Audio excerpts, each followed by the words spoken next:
Hey guys, this is Chris. From islands that are believed to be haunted to others that have terrible costs to being owned, join me as I reveal 8 islands no one wants to buy.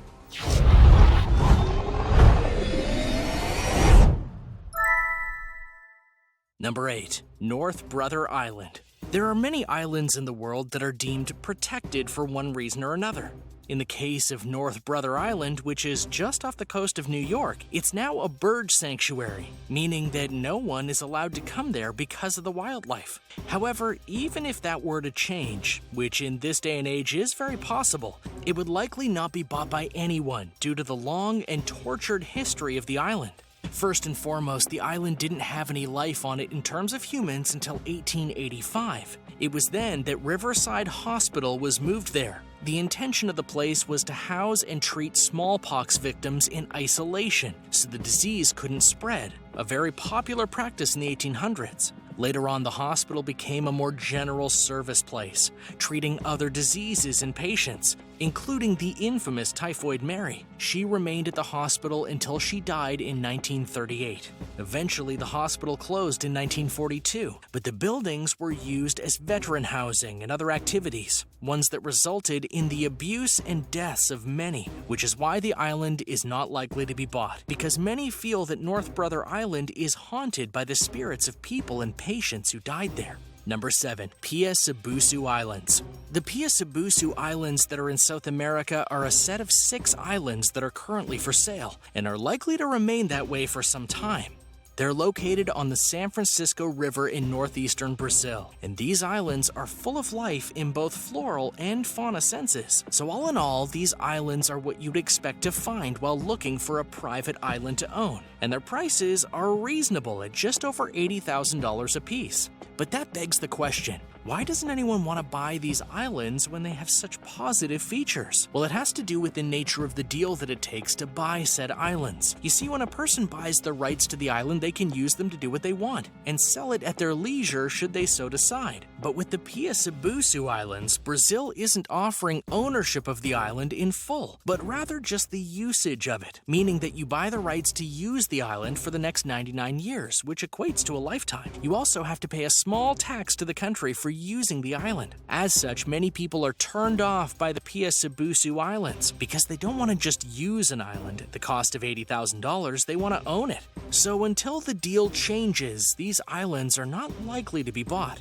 Number 6. Snake Island. Snake Island, as it's called, is just off Sao Paulo in Brazil, and anyone who sets foot on Snake Island is risking death just by being there due to the legion of snakes that inhabit it. Just for that reason alone, the island is likely never going to be bought and owned by anyone other than the nation of Brazil. As for how the snakes got there, the island once had a connection to the mainland of Brazil. Because of this land bridge, the snakes went from the mainland to the island to live. But over time, the waters around the island rose, and the path back to the mainland was literally drowned out. This made it so the snakes were well and truly stuck on the island. Yet they didn't suffer there. In fact, they thrived and multiplied over the years. To be clear, there aren't just standard snakes on the island. There are many breeds of venomous snakes that roam the island too. One such example are the golden laceheads, which are one of the most poisonous snakes on Earth. What's worse, to survive on their new home, the lanceheads had to evolve their hunting strategies. Now they can strike from the ground, in the trees, and virtually everywhere in between, except for the water. The aggressiveness and the deadliness of these snakes is why Snake Island is off limits to just about everyone. In fact, the restriction against the island is so strict that only the Navy and certain scientists are allowed to go there at all. To those who would dare to be foolish enough to try and go there, if you're caught alive, you'll be arrested.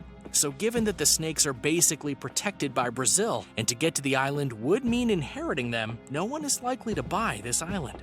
Number 5. MacGibbon Island, Canada. If you were to listen solely to the sales pitch for MacGibbon Island in Canada, you would find the following perks. MacGibbon Island is located in the St. John River directly across from Hart Island Campground and Driving Range. Great for summer recreational use with lovely sandy beaches. Ideal area for canoeing and kayaking. Technically speaking, what the salesperson is saying is true, and you can do those things there on the island. Plus, for only $29,900, the island is a steal on the surface. surface. However, the catch lies in the river that the island is on.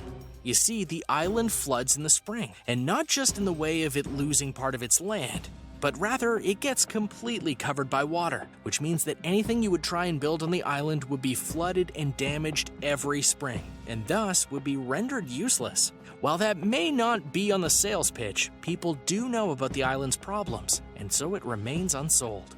Number 4. Matsyker Island, Australia. This particular island is a very curious case of not selling, because the people who apparently own it right now are so desperate for someone to live there that they did a volunteer program to try and get someone in the house for 6 months. Matsyker is in Australia, but it's the Tasmania Parks and Wildlife Service that have this service going on. But why do they need this service? Well, because they're wanting people to do some work while volunteering to live in the house for 6 months of the year. There are 2 periods of which the house is to be filled, March to September, and then September to March. So what's the work you'd be required to do? Well, that would be weather readings, ocean observations, cleaning out stormwater drains, lawn mowing, brush cutting, etc. The dangers that this island offers that forced the volunteer program is that the weather can apparently hit the island very hard. So much so that the Facebook post asking for volunteers noted that it can be a sometimes wet and often windswept island. Also, while transportation to the island and accommodations are provided for free, it's required that you bring your own food, and there's only one resupply run done during the 6-month tenure.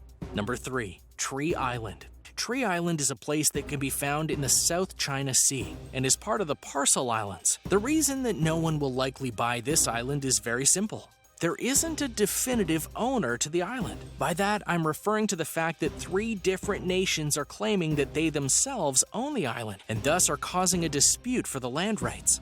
The 3 nations that are filing claims on the island include China, Taiwan, and Vietnam, who are known for causing problems for one another in a wide variety of ways. At present, the only people who live there are soldiers from China, who claims the only right and sent soldiers there to protect the right, but they're only there temporarily until things are worked out. Tourism is allowed on the island, but that's all. It's unknown when this land dispute will be settled, and even if it did, given the 3 countries vying for it, it's unlikely that any purchase will be granted without great contesting from the other nations. Number 2. Paveglia Island. Off of Venice, Italy is an island called Paveglia, and when the plague was ravaging Europe, people were desperate to try and ensure they didn't get infected by those who were sick. Thus, the people of Venice had the idea to put all the people who had the plague onto Paveglia Island, and then quarantine it to ensure that non-infected couldn't go there on accident. From 1793 to 1814, more and more people were sent to the island, and as a result, it created a massive death count. Over the course of those 20-plus years, over 160,000 people died on the island. But their bodies weren't just buried. They were put into plague pits to keep them safe from others.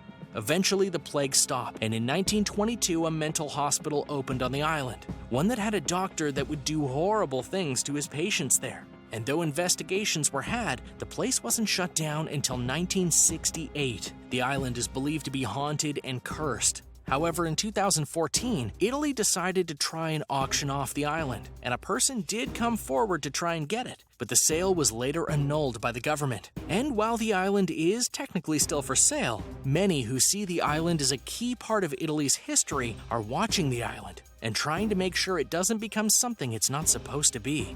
Number 1. Isola la Gaiola.